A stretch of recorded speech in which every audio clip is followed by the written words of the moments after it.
Hi everyone, in today's video we're going to continue to take a look at more versions of simple Halloween costumes or everyday play costumes.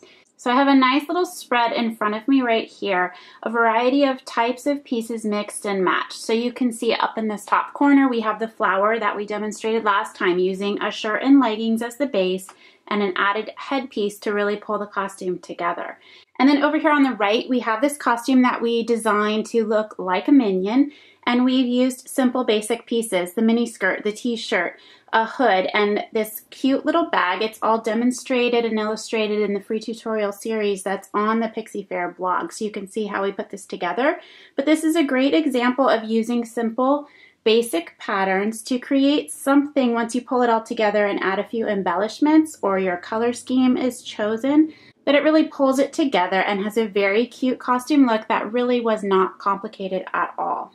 Then down at the bottom we have the princess dresses that we did in the first tutorial of this topic. Then the other costumes that we have sitting here are the ones from the Halloween costume pattern that are all based on this basic bag style concept for the body. So here is an example with the pumpkin.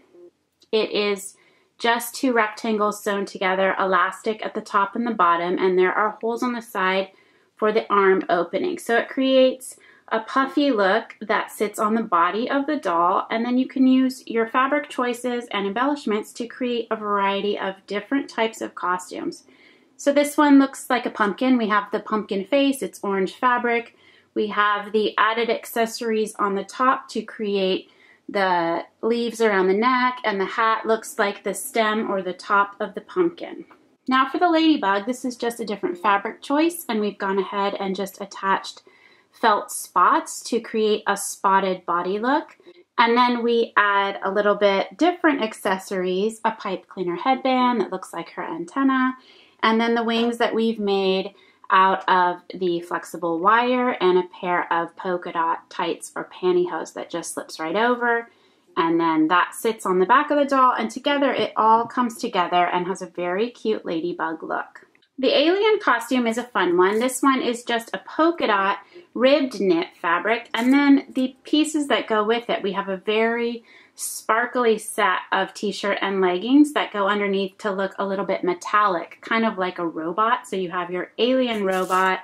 We have a pipe cleaner headband with several eyeballs popping off the top, which really just helps to complete the look. And this is a cute one to spin this idea more for a boy than a girl, but of course you could have an alien costume for either. It just helps to give a little bit of variety within the costume pattern.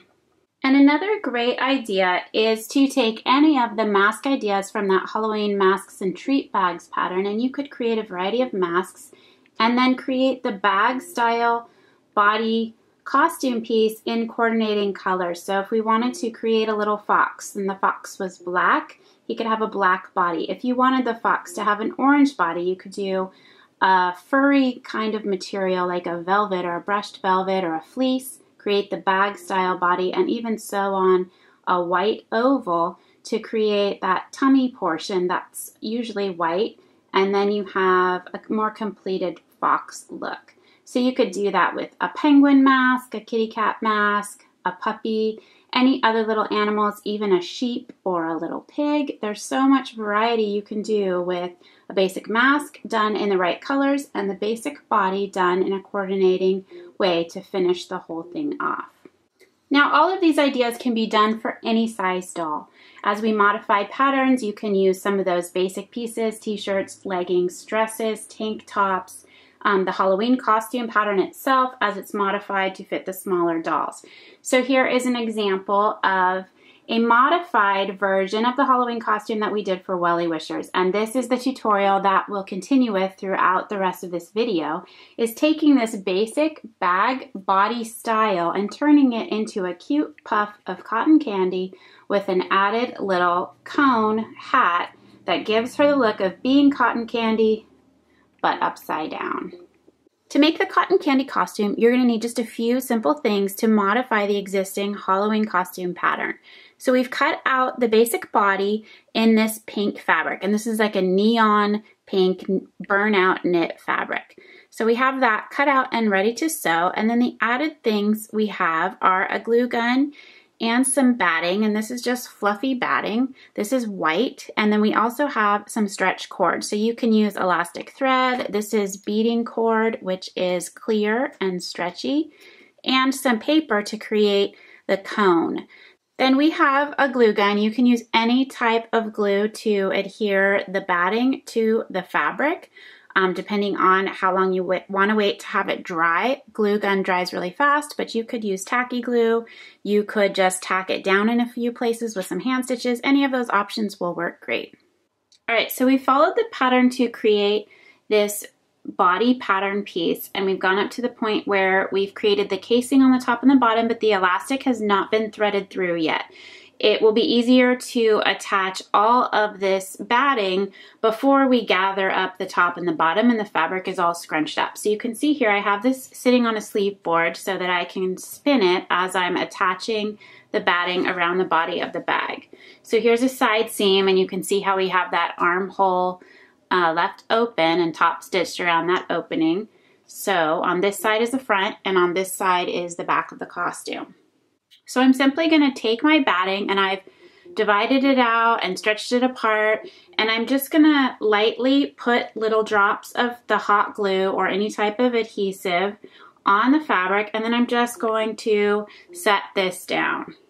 And I'm just lightly adhering that. You can see now I pushed a little bit too hard and it kind of got stuck to my fingers, so just be careful, but just set that down and it will begin to stick all the way around.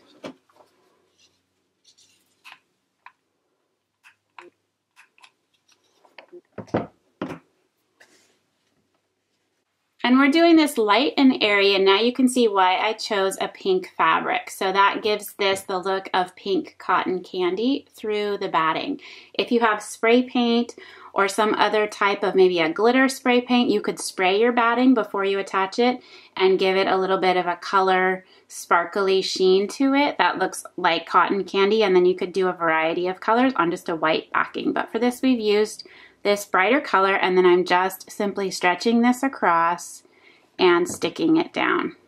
All right, so here we have that body bag now, and we have all this batting attached, and it's got a light pink sheen that shows through all the way around. Then I'm just gonna look on the inside and find my opening for my elastic, which I have right here, and I'm just going to feed my elastic now through both the top and the bottom casing. And here we have our finished puffball bag. This is the costume. Then we have the little arm openings on the sides, and this will just slip right on over her body. So this will be the puff of cotton candy. And then we're going to go ahead and create the cone, which is, if you're holding cotton candy, you're holding it in a cone, and this is your cotton candy. So for the costume, like I said, we're upside down. So this is going to sit on her head. This right here is sized for a Welliewusher. It's pretty small. It is just about 1 inch in diameter and about 3 inches tall. So for this one, I've just taken a piece of paper, and it is just twisted into a simple little cone, and I'm just adding tape. You could glue to the back just to secure the cone.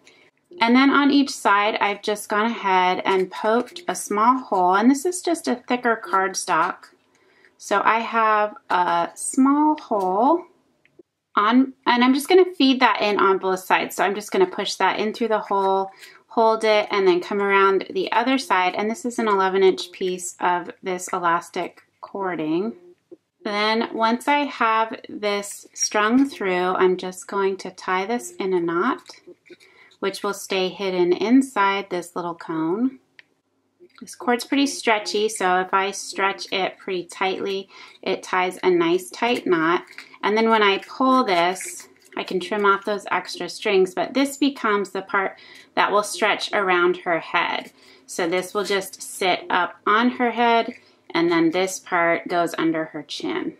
Now, to make this look like the cone of the cotton candy between the puff and her face, I'm simply going to take a little bit more batting and just nicely, tightly glue this around the base of this little cone, and that will sit at the top of her head, and then this down here will be her body. And the added glue that comes in over the elastic is nice. It helps hold that from pulling through the paper. And there we have a little bit of fluff glued to the base of this hat, and you can trim some of this off if it's too much, but this is just going to slip right over her head. And then you can dress her in just a basic t-shirt and leggings. They could be white, they could be sparkly, they could be sheer, but it just gives it the overall look. Maybe some puffy Ugg style boots or even some cute pink rain boots to complete the look. And here you have the finished cotton candy costume.